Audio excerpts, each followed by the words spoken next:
Hello there and welcome to Hoojies Garage.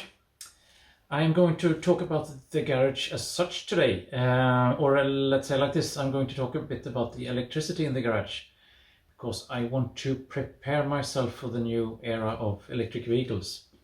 It's really happening now. Around here locally, the sales of EVs has just passed normal combustion engined cars, so things are happening. And I prepared my garage for what's coming, so I'll show you. What I wanted to achieve was just a basic single phase but safe socket on the outside of the garage where I park my car. I have a kind of a carport roof there, so it's a dry area. I think it's ideal in a way. And so single phase and safe, but nothing fancy. No triple phase or no special box that you have, a wall box, yes. No special wall box. So I have got it made in this way. So the old fuse box, I think I can call it, was just a very old thing with ceramic fuses, 3 of them there. You know, that old type where a little kind of a head of a nail falls off or fall out when the current goes too high. So this box as such is not expensive. It's just like 30 euro or something. From the basement there comes a triple phase cable, 4 square millimeters, so it can cope with way more than 16 amps. That seems to be the maximum that you can get out of a single phase socket. So then it works kind of like this, that cable goes to this thing. Now what's that? That is a, I need to read, it is an earth leakage circuit breaker or ground fault circuit interrupter. So it depends on what kind of English you use, but that's the way it is. And what it really does is that it kind of senses if there is some leakage then of current going, I don't know where somewhere where it shouldn't, or the wrong way, whatever. Now the interesting thing is that I have quite a few friends now that drive electric cars, Polestars, Teslas and Renault Zoe, and I don't know what, a lot of friends that drive electric cars. So I've talked to them a bit and I've looked at their installations just to understand what's been done there. Now there's only one out of all my friends that understood that there needs to be not just an alternating current switch like that, or breaker, or yeah, exactly, interrupter. There also needs to be something for the DC, because if things go completely wrong in the car, then you could get direct current, DC, backwards into the system or leaking into the system, and that can cause a conventional interrupter to fail. Yes, really. Now, it was only in his garage that this type of breaker or interrupter were installed. It's called type B. All the other ones had type A's, even though professional electricians had made the installation. So that's really weird. Professional electricians does not know that when you have DC in the system somewhere, then you should have a type B interrupter. Right, and it's quite an expensive thing. That one cost 3 times as much as the type A, but this one was I don't know, cost optimized model, so it set me back some 150 euros, which is which is cheap in these terms. Now then there's more cables, of course. 2.5 amp multi-strands, that's safe for 16 amps. So that goes from here to these. And then from these fuses, or some call them, miniature circuit breakers, some call them. So there's a 10 amp, 16 amp and a 10 amp. 10 amps for the sockets inside here and 10 amps for the lamps, and 16 amps for the EV fuse.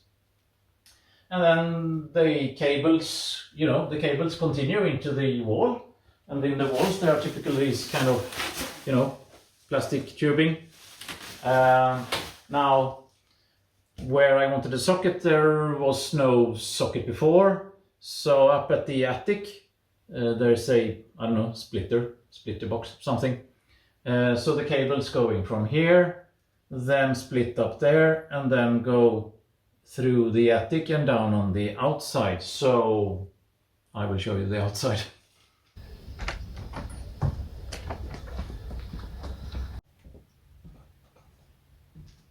Yeah, so what to put on the wall then?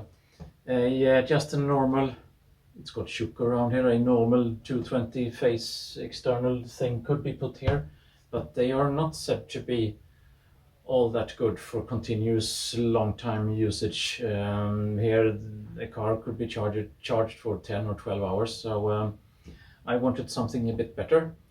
Now there is this standard.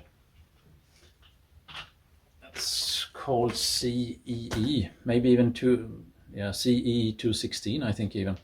You can see these on camping spots where people take current or power from these kind of sockets for a long time. I've seen that they seem to be rated 6 hours. Why it's like that, I don't know. But they are rated for 16 amps, and I won't be pulling 16 amps through this. This Nissan box is just taking 10 amps, I'm afraid. Yeah, it's like that. So, and this thing is of course with a Schuko there, but I were thinking quite a bit on what to use instead. So here there is an extension cord used, and that's a bit of a gamble, one can say, because I will show you. I have just tried with just another extension cord, and I have tried charging an electric vehicle with this, and this thing gets warm. I shouldn't say that it gets hot, but it gets warm. This one is also rated 16 amps. But I bought another one that looked to be a bit more sturdy or something like that, and I used it to charge with, and it doesn't get warm at all. No temperature change at all. So I think that's a really good part. So that cord was cut, and it's joined up in the attic, and then it's been pulled through the plastic tube up to the connection point up there.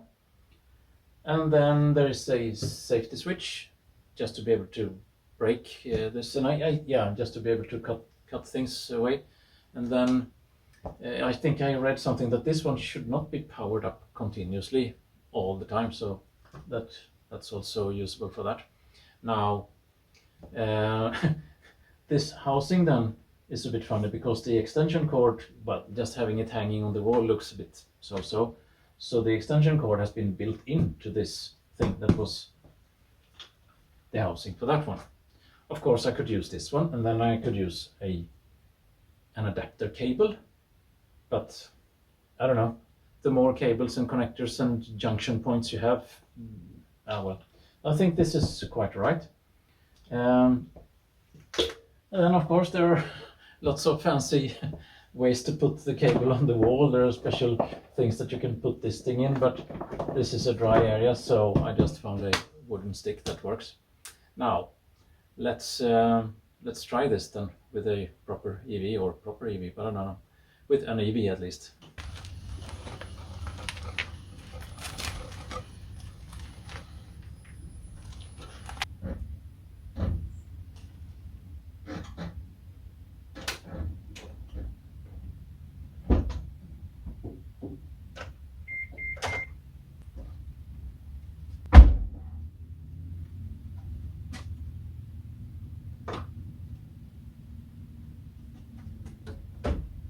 So AC to the right, yes.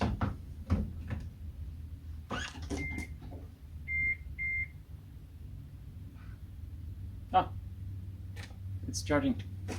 That's all from Hoojies Garage today. Take care. Bye bye.